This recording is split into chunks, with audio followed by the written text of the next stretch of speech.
Alors, bonjour à tous. Puisque nous sommes en confinement à cause du coronavirus Covid-19, j'ai eu le temps de faire quelques recherches sérieuses sur le sujet de cette maladie et des enjeux qui l'entourent. Et j'en suis venu à des conclusions très concluantes et très effrayantes sur le sujet du coronavirus Covid-19. C'est important de préciser car il y a eu le SRAS en 2003 et une autre épidémie pendant la deuxième moitié du XXe siècle, il me semble.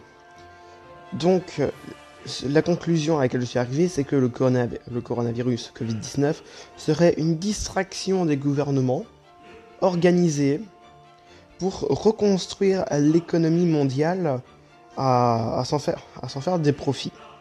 Ça a l'air très sorcier ce que je dis, mais je vais vous l'expliquer assez simplement, au but que vous compreniez.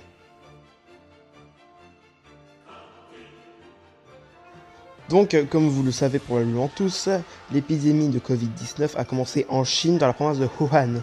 Wuhan qui est connu d'ailleurs pour ses nouilles, mais aussi pour en fait, ses nombreuses industries. Il y a beaucoup d'usines à Wuhan, en tout cas dans la périphérie de la ville, et de la province d'ailleurs.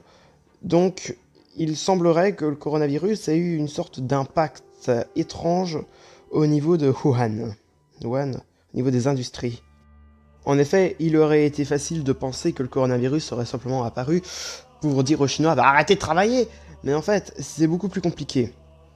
Si le coronavirus est apparu à Wuhan, c'est bien par cause naturelle, c'est-à-dire qu'il n'a jamais été décidé dans des loges secrètes maçonniques que le coronavirus, Covid-19, démarrait à Wuhan. Mais disons que sa propagation a été largement facilitée par les structures non mises en place. Car si vous suivez l'actualité, vous devrez sans doute savoir que le gouvernement chinois est très dur au niveau de la censure et de la surveillance. Limite, la surveillance, c'est l'épisode de Black Mirror Nosedive, pour ceux qui se rappellent, avec un système de notation.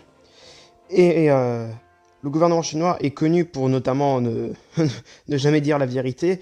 En effet, 45 000 urnes funéraires ont été distribuées à Wuhan, pourtant il n'y aurait eu que 3 000 morts en Chine, ce qui ne se corrèle pas du tout.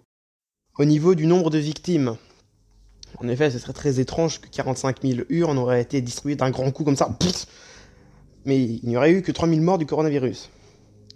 Donc, en connaissant la censure du gouvernement chinois, il aurait été sûr que la Chine aurait peut-être essayé de voulu se grimper encore plus dans les classements de l'industrie mondiale en essayant de propager le virus à travers le monde et en profitant de cette aubaine occasion qui est le Covid-19.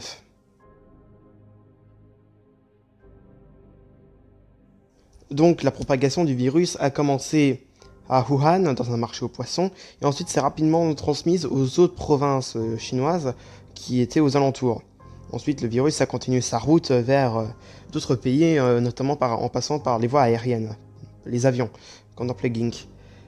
Le gouvernement chinois, quand le virus a été déclaré, s'est simplement contenté de fermer le marché aux poissons, ce qui est totalement stupide, puisque l'épidémie a commencé à s'éparpiller dans tous les pays asiatiques frontaliers à la Chine. De plus que les mesures prises par le gouvernement chinois, encore lui, sur le territoire chinois, ont été prises assez en retard en voyant l'ampleur de l'épidémie. On peut donc supposer que le gouvernement chinois se serait seulement occupé de la quarantaine, du confinement, etc., uniquement par obligation pour faire bonne figure devant les communautés internationales. Mais sinon, il en aurait eu rien à carrer, il aurait laissé tout le monde crever.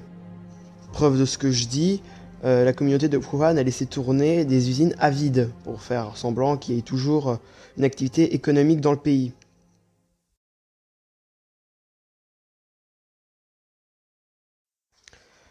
À l'international, on peut dire que l'Europe a été gravement touchée.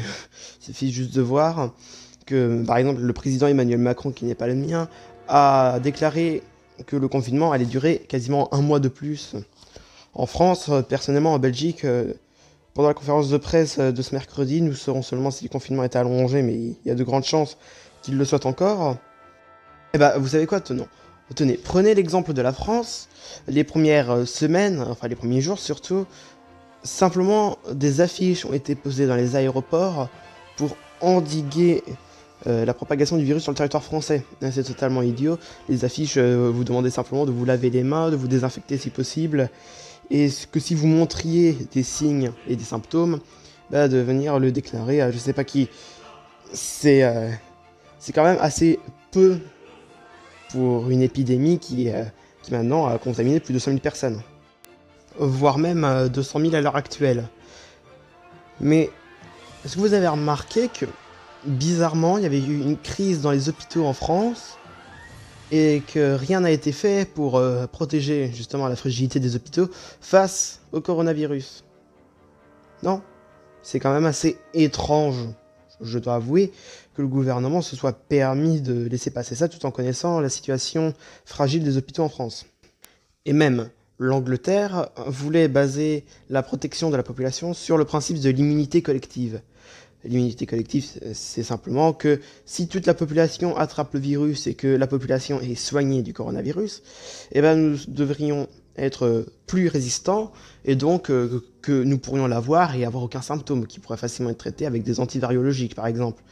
Mais face au mauvais accueil que ça fait à la communauté internationale, l'Angleterre a préféré dénier cette théorie et ne pas la mettre en pratique. C'est bizarre. Ils avaient une super technique et ils ont décidé de ne pas la mettre et d'utiliser le confinement à la place, à cause du mauvais accueil de la communauté internationale. Si jamais on leur avait dit oui, c'est une bonne idée, et ben on les aurait laissé faire. C'est ça le problème. Il y a comme qui dirait un foutage de gueule de la part des différentes grandes nations face à cette épidémie. Maintenant, prenons l'exemple des États-Unis. Là-bas, au début, Trump s'est simplement contenté de fermer ses frontières avec l'Europe, mais non pas avec la Chine. Chine qui est pourtant le noyau du virus en ce moment. Mais il a fini par le fermer quand même. Mais pourquoi une méfiance plus des Européens que de la Chine? C'est ça qui est étrange. Quand même. Quand on connaît à quel point le gouvernement chinois n'est pas digne de confiance, et à quel point Donald Trump a une sorte de passion plutôt étrange avec les pays asiatiques. La Corée du Nord, il était allé à Séoul aussi, la Chine surtout. Il en avait parlé de l'Inde une fois. Bah, il a vraiment quelque chose à voir avec la Chine, c'est pas étonnant. Ils sont tous les deux collés dans le classement des puissances internationales. La Chine est première en termes d'industrie, les États-Unis sont deuxième. Donc on peut comprendre qu'ils se côtoient un peu, mais il y a du doute.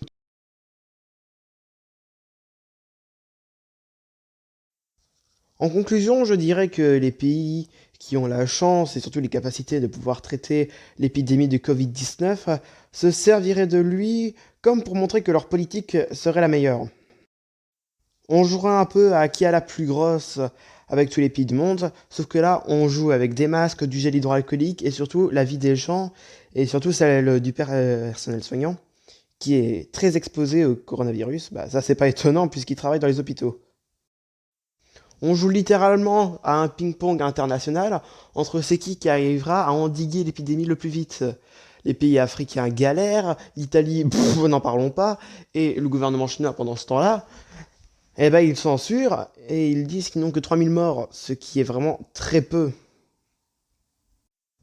De plus que les moyens mis en place sont soit insuffisants, soit pas corrects. On peut voir avec la livraison de masques FFP2 qui en fait ils s'étaient trompés, c'était des masques FFP1.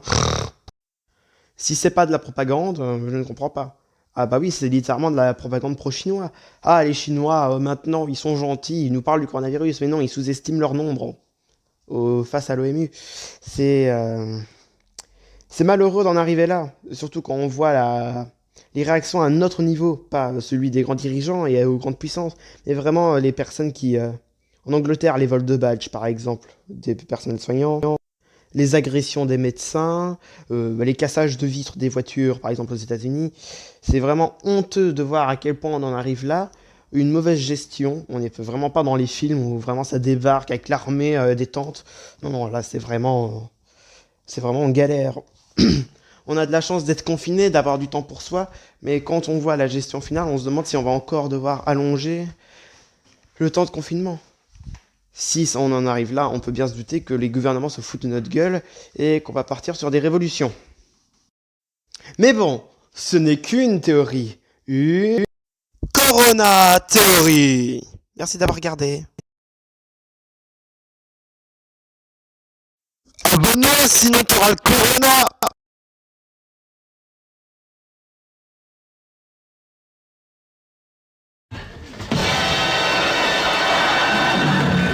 Nobody expects the Spanish Inquisition.